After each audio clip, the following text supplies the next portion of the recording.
Assalamualaikum warahmatullahi wabarakatuh. Salam Pramuka. Halo Kak, nama saya Hendika Pratama Putra. Nama saya Tara Fitriani. Saya Kak Nadif. Saya Kak Linda. Saya Kak Brilian.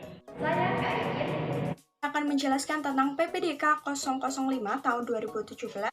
Langsung saja kita ke bab 1, pendahuluan. Di dalam pendahuluan tersebut tertera poin penting, yaitu poin yang pertama adalah poin umum, yang kedua maksud dan tujuan, ketiga ada dasar petunjuk pelaksana, keempat ada sistematika, dan selanjutnya ada pengertian. Nah, di dalam pengertian ini ada istilah-istilah yang susah dipahami, ada beberapa kata yang sangat susah untuk dijelaskan. Nah, tapi di dalam pengertian ini sudah tertera di dalamnya. Nah, lanjut ke bab 2. Di bab 2 adalah maksud dan tujuan terbentuknya Dewan Kerja. Apa yang diisinya di dalamnya? Yaitu membuka untuk kesempatan pramuka pandega supaya menyalurkan bakat dan mintanya di dalam keorganisasian, yaitu bisa menyalurkan prestasi-prestasi mereka di bidang kepramukaan. Yang ketiga adalah keanggotaan. Di bab ketiga ini menjelaskan keanggotaan, sifatnya, status, dan kedudukan. Untuk mengenai keanggotaan, yaitu bagaimana dia keanggotaannya dalam organisasi tersebut atau dalam kepramukaan. Untuk bab 4 sendiri itu adalah fungsi dan tugas pokok dari Dewan Kerja. Itu fungsinya melaksanakan keputusan, membuat dan memberi pandangan, mengelola program, menghubungkan antara pramuka, penegak, dan mereka. Untuk tugasnya melaksanakan keputusan, memberi bimbingan, mengkaji, melakukan penelitian, sosialisasi, dan melaksanakan dan melakukan sidang paripurna. Untuk bab kelima yaitu tanggung jawab dan laporan dari Dewan Kerja. Untuk tanggung jawabnya yaitu tanggung jawab atas pelaksanaan fungsi dan tugas pokok serta kebijakan kepada Muspanitra atau Dewan Kerja atau dari kuartir. Untuk laporan sendiri memberi laporan atas kegiatan dan melaksanakan laporan dari kegiatan tersebut. Nah, untuk bab yang ke-6 yaitu hubungan kerja Dewan Kerja. Yang pertama hubungan kerja dengan kuartir, yaitu hubungan koordinatif dan konsultatif. Yang kedua hubungan antar Dewan Kerja yang berupa informatif, konsultatif, dan koordinatif. Terus yang ketiga hubungan antar Dewan Kerja yang dilakukan dengan pengetahuan dan melalui kuartir. Nah, untuk bab yang ke-7 mengenai masa bakti. Masa bakti Dewan Kerja dimulai dari berakhirnya sesuai dengan masa bakti kuartir dan sebelum Dewan Kerja hasil Muspanitra disahkan. Nah, disahkan melalui surat keputusan kuartir. Di bab 8 menerangkan terkait organisasi Dewan Kerja yang dimulai dari membahas perorganisasian, struktur, komposisi, serta bidang-bidang yang ada di dalam Dewan Kerja.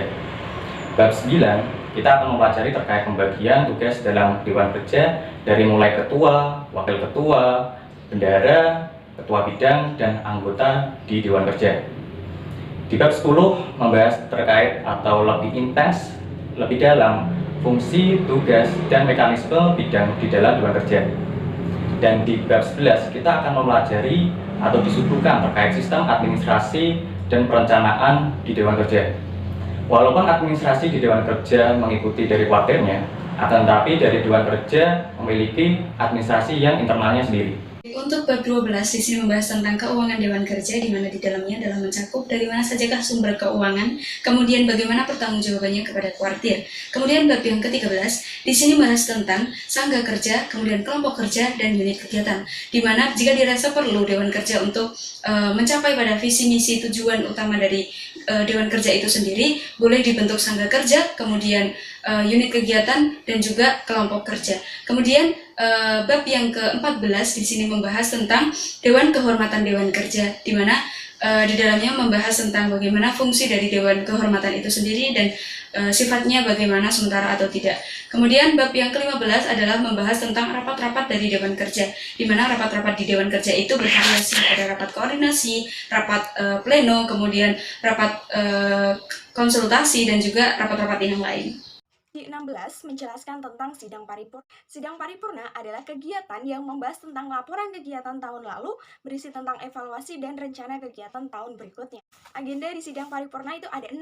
Yang pertama adalah penyampaian laporan kegiatan tahun lalu.